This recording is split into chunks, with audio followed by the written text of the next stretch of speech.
If you would like to get your song reviewed, dear listener, there's the Filthy Capitalist option. As Sori says, $125 gets you straight to the head of the line. You don't have to be a part of the alliance. You don't have to be part of the group. Wait a minute. And the biggest thing is you don't have to wait. You hop, skip, and jump right in front of everybody. $125 gets you there. You do that 3 times, and you get mashed down to the $75 rate for perpetuity. Yes! Also, there is a band review option.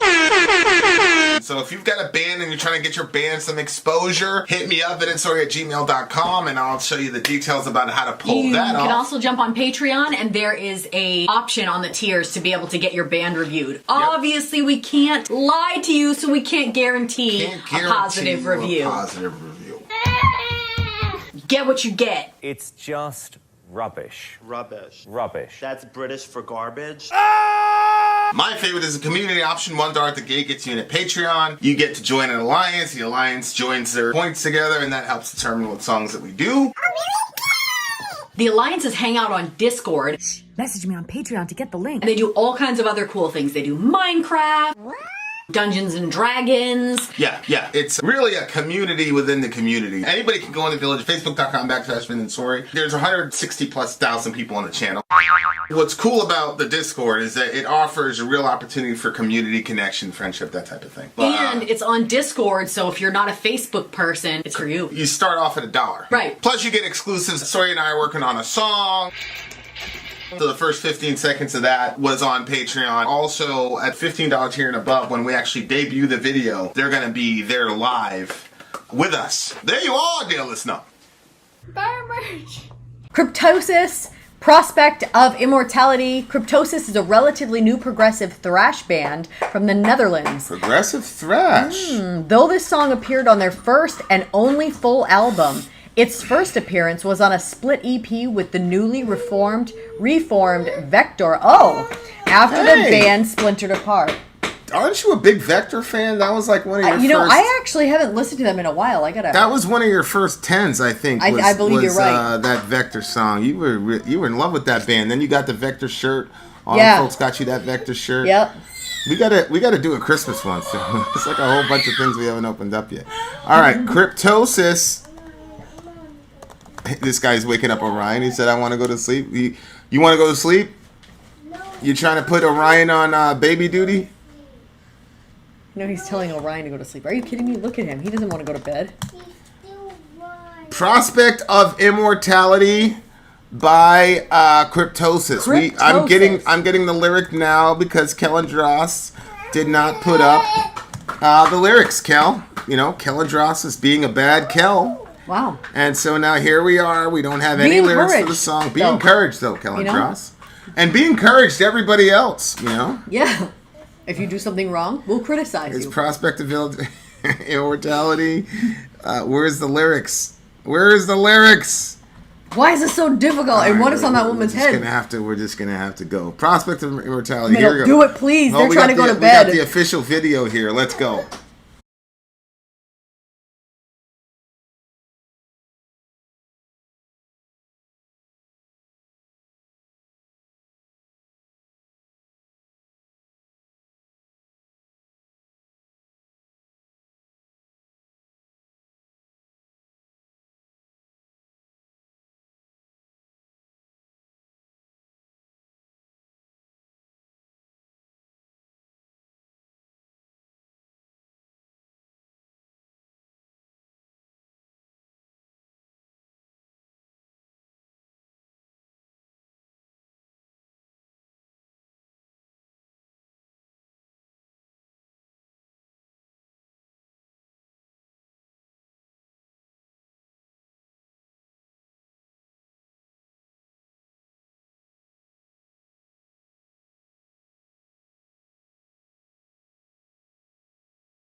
Amazon account is up and running now. We are selling our formula officially. It's amazing stuff from Europe. Made in Germany. Sold in America. Highest standards there are. In America, the standards haven't been updated since 1980. It's super weird, like older than me. In Europe, they update safety standards basically every year. This formula is top notch, great for the stomach, great for constipation.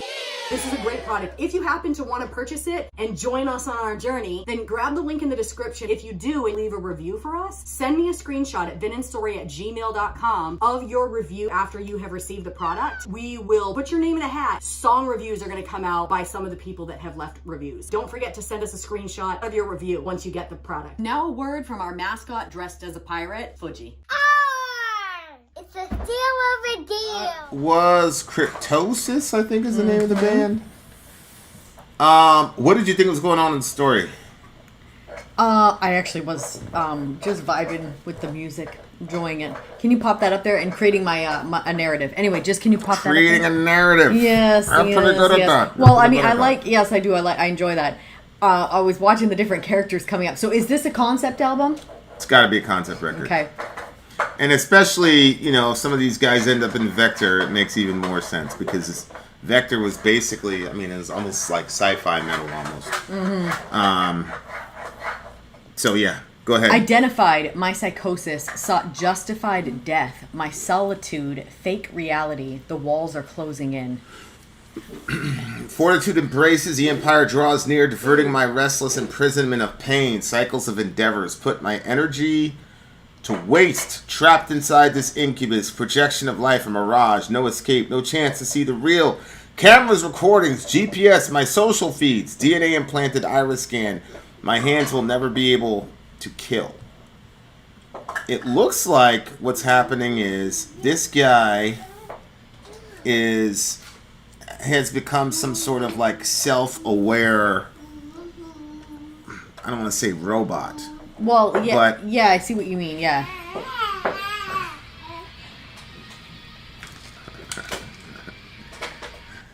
That's That- what the little homie was doing That when we was were that was little homie. when he started We- hearing our that. our headphones are bleeding out, so the heavy shit was coming out. And here's Mr.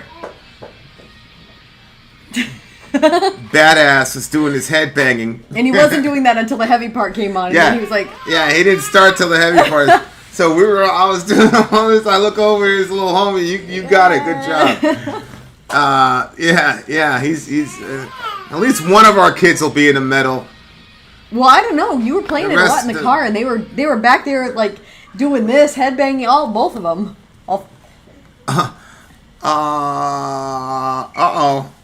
happened? I think we got jammed up. Hope they come back. Oh yeah, we got hit. We got hit with a copyright joint. They blocked it. They back. The FBI is already there. Yeah, don't worry about it, guys. Obviously, we're gonna have. Wait, did we get a we're- copyright strike for our little video that we just shot? No, I don't think so. I'm teasing, babe. Oh. Obviously. Okay. We shot the official video. It's the last video of the day, so it's okay. It's all right. It's all right. Were they able to see the little video of Senny? Yeah, Oh, yeah, okay. they saw All right. Senny. I didn't know if they were blocked during that time. Oh yeah. Hold on. You're right. That probably did happen. Yeah, that's true. That probably did happen. So while we were in the midst of reviewing this song,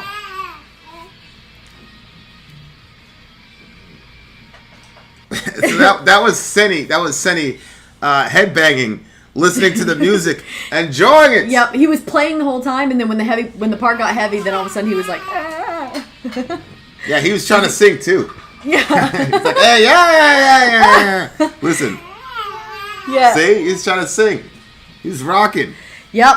Okay, so you said this is kind of like a robot type thing that is getting like self-aware, or like a being that's getting self-aware. Yeah, I think it's. I mean, you could say it's the Matrix because what's That's happening what it is. reminded me of, Yeah, the like Matrix. it doesn't necessarily have to be a Like almost like a robot or an android or something. like a DMT version of it, because like when you saw like the being standing there and like everything was like twisting around in the screen in front of her, And she was just like motionless. That part was pretty crazy in the music video. Like watching that part, like, because it reminded me of like when we see something mesmerizing, how it like brings us in and draws us in, and how many times do we get drawn into things that are destructive for us, and we're mesmerized we're mesmerized by it, so we don't necessarily realize how destructive it is until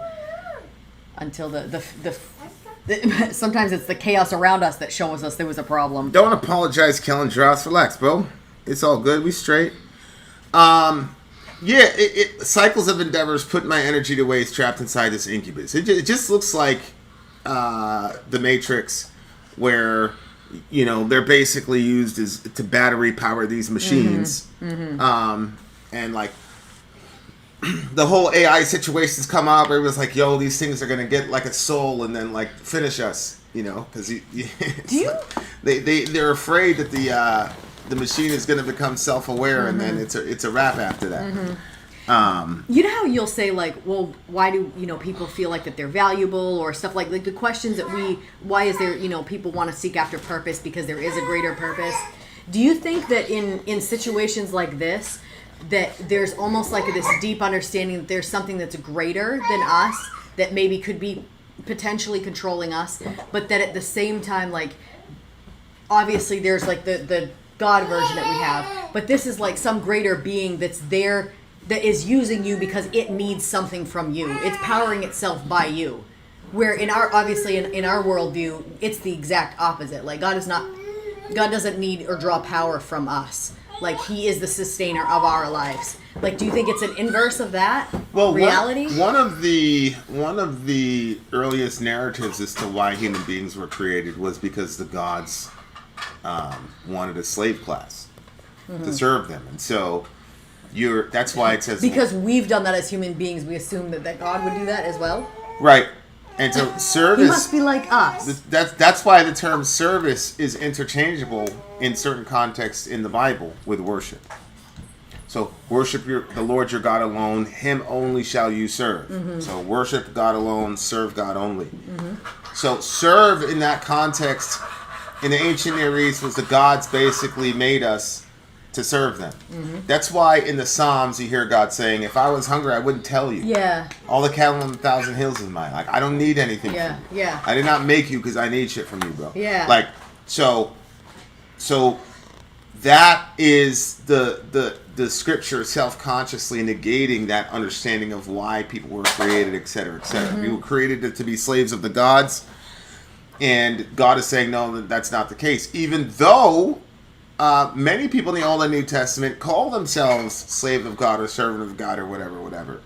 But the idea that it's because they need us, because think about it, like you're going to get, if you have a limited power supply, then you need to outsource that to everybody else. If the gods were truly omnipotent, they would not need human, because their capacity for doing things would never diminish. Right. It's not like it takes God, 5 units of energy to create a universe and like 1 unit of energy to create an atom. It takes the same amount, which is simply the speed of thought, right? But like in this situation, like dude is like waking up, everything is a mirage. He's in an incubus or a cocoon basically, and the life that he lived is just a complete mirage. Which like what was that the Japanese philosopher was talking about, a butterfly who dreamed he was a caterpillar. Yeah. Or and then he wakes up, and then the guy asks a question like, how do you know that you're actually awake and you're not still dreaming? Right. If when you were a butterfly, you dream that you're a caterpillar, until you understand that you're in a dream, you genuinely believe you're a caterpillar. Like I was in a dream a couple nights ago.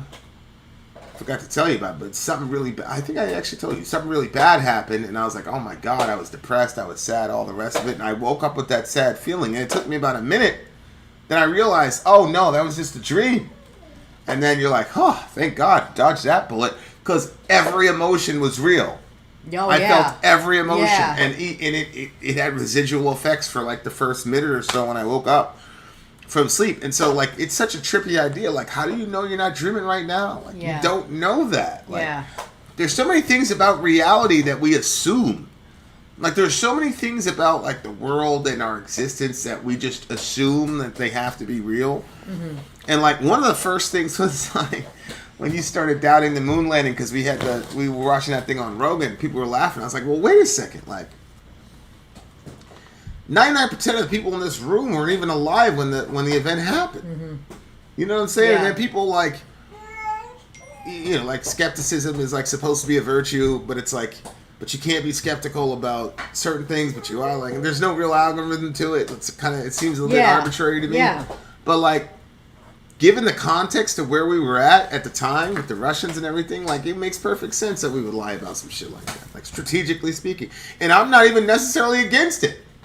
Because we beat the Russians in the Cold War. So whatever we did to do that, like, I'm cool. Like, I want America at the top, obviously. But, like, but it is interesting, like, when you think about, what is it? Elon Musk recommended this book. And I got the book. And it was talking about the speed at which technology is multiplying. Okay. And like, I can't get into it because the math is crazy, but like Can we just work with percentages? Like, is it how much faster percentage-wise is it like now? 7,000% more. Holy basically was the moly. idea. Okay, wow. Was the replication and the augmentation of you know, I forgot what the term that was used, but yeah, it was an insane amount. And half the book was like, how did we get here, and what is the principle of exponential growth relative to that to that kind of growth and speed. And then like the second half of the book is essentially like, what is the ramifications of you know, hyper technologized society. So like that, like even if you look at like ChatGPT, like there's a malfunction relative to the math equations, right? Where like a year ago they were pretty much 98% accurate on pretty, you know, obtrusive math problems, and then a year later they're like down to 2%. You know what I'm saying? That? I don't know, but like that's the thing. It's like the technology, because what happens with technology, on the one hand, it's supposed to make your life easier. Yeah. You know, it's supposed to make cutting the grass easier, but on the other hand, you end up to the point where if the riding mower goes down, people won't go mow the lawn because they're so dependent on it when there are other means of getting that done. But you're so used to riding lawnmower that you're gonna look like the damn Amazon jungle until you get the carburetor or whatever it is, or the blade or whatever fixed on the lawnmower when you have a push mower in your garage. But you're so married to that tech because you've been doing it for 5 years, and it's not like when you were a kid when you were doing the push mower, so you don't even think to do that. Yeah. Like. And I know in our lives, like, we use technology for so many things. And so it's like, if we're using this tech for so many things, then what the hell are we doing?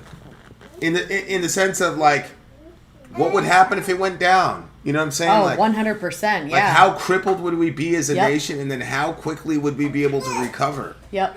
You know, yeah, like, my phone, like, randomly, just the front screen just, like, stopped working. And so I was, like, completely out of a phone, and, you know, it was getting around, getting to where Later, I needed controller. to go, especially if I needed a map, like, it was crazy. And I was thinking to myself the same thing. I was like, if everybody was in the situation at the same time, like, how chaotic would stuff be? And like you said, how long would it take us to go back? Because so many people have forgotten how to do so many things because the phone does it all for us. well, yeah. I mean, imagine the panic that everybody feels now when their phone goes missing. They can't find it. Right, and a lot of people like don't even know. legitimately panicked. Before, you used to have like a bunch of numbers memorized. Nobody has barely anybody's I know. numbers I know. memorized That's now. a good point. Like, I don't know your phone number. I know what yours is. Yeah, that's very, very fascinating. But yeah, it's again that it makes it so convenient that all I have to do is push the icon on your face. Exactly.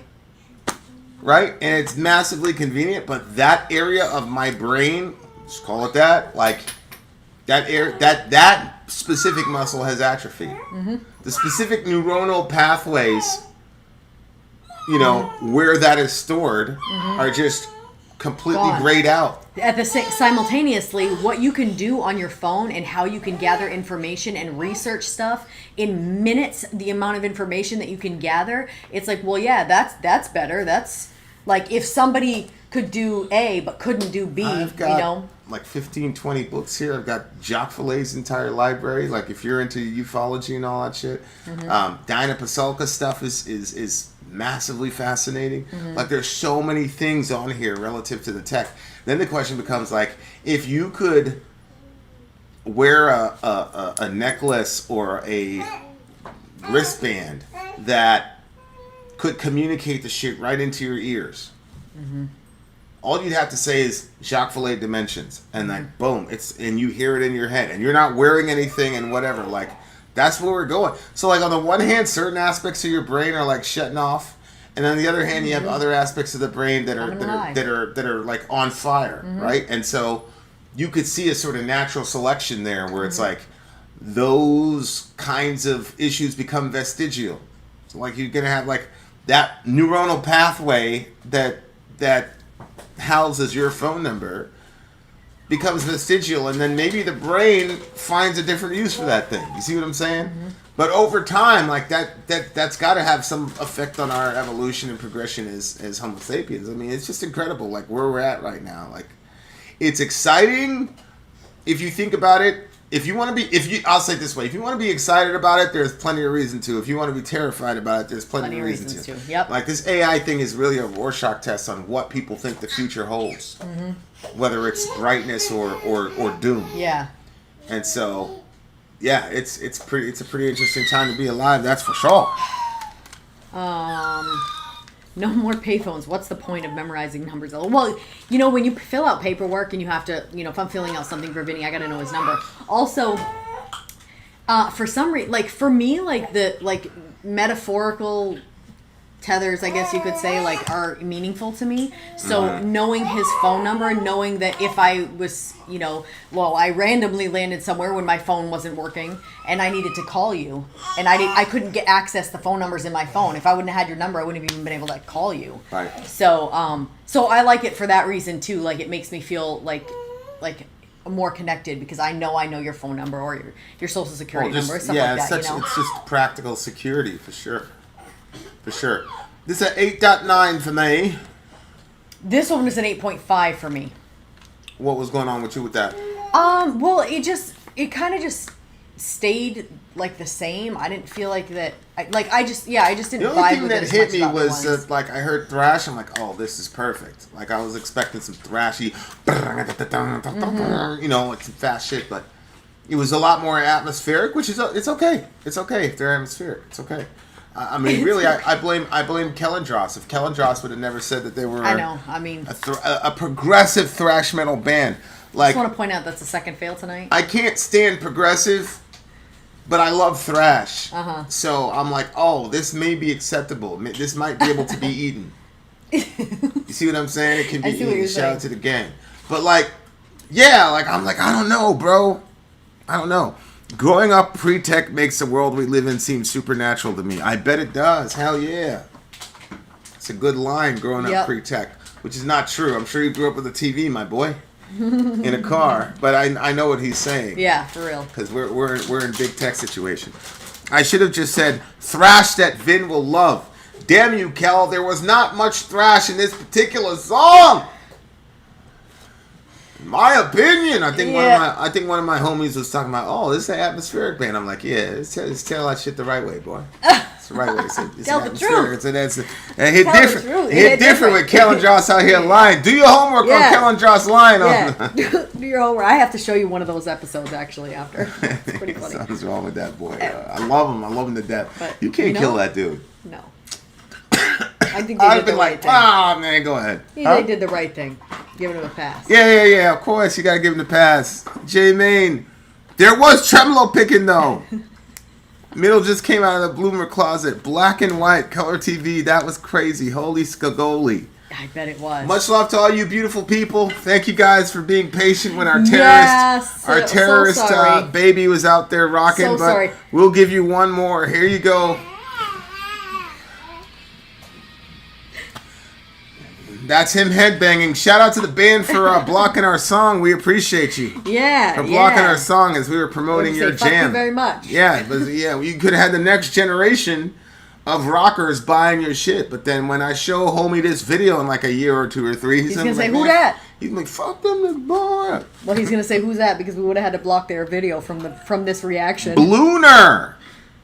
He's a blooner instead of a boomer. Vin out. Sorry, out. Gone.